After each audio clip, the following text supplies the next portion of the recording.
sans aucune ombre de questionnement, encore moins la fulgurance d'un doute, il ressentait une vague forme de compassion pour les faiblards de tout poil depuis qu'il avait rejoint cette longue cohorte pour raison de santé. Fallait bien l'admettre. Bon, sauf pour la poiscaille, hein. Bah, quand même, respirer et vivre sous l'eau, il n'y a pas idée, hein, pensait-il. Depuis, donc, il tentait parfois d'aller insinuer le doute.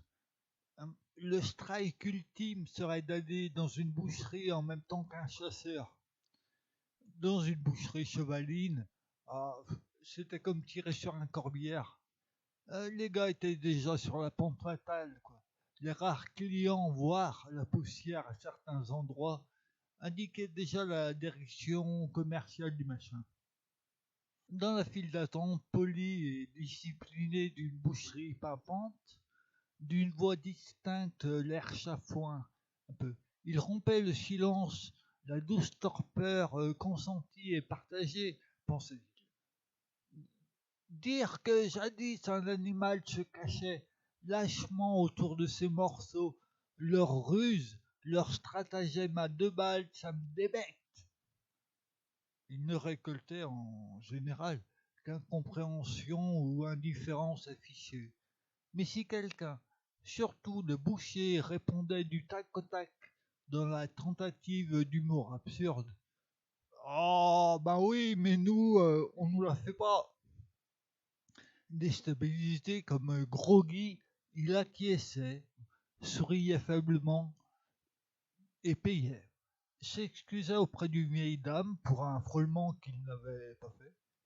Saluait la file en sortant maladroitement, avant de finir de rougir à l'air libre en marmonnant dans une bouillie informe la réplique qu'il n'avait pas su trouver.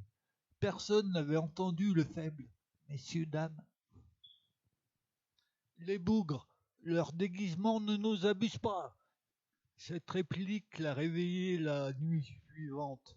Il soigna sa blessure narcissique en la peaufinant jusqu'à se sentir lavé de l'affront. Les bougres étaient bien.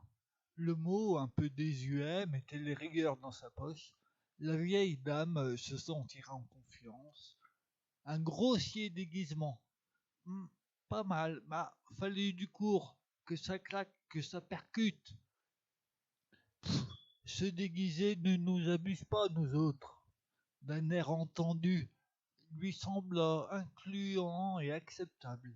Il visait alors ses prochaines cibles et planifiait, passant en revue les 3 ou 4 autres boucheries de l'arrondissement, et puis s'endormit dans une paisible et douce divagation indistincte, satisfait et confiant.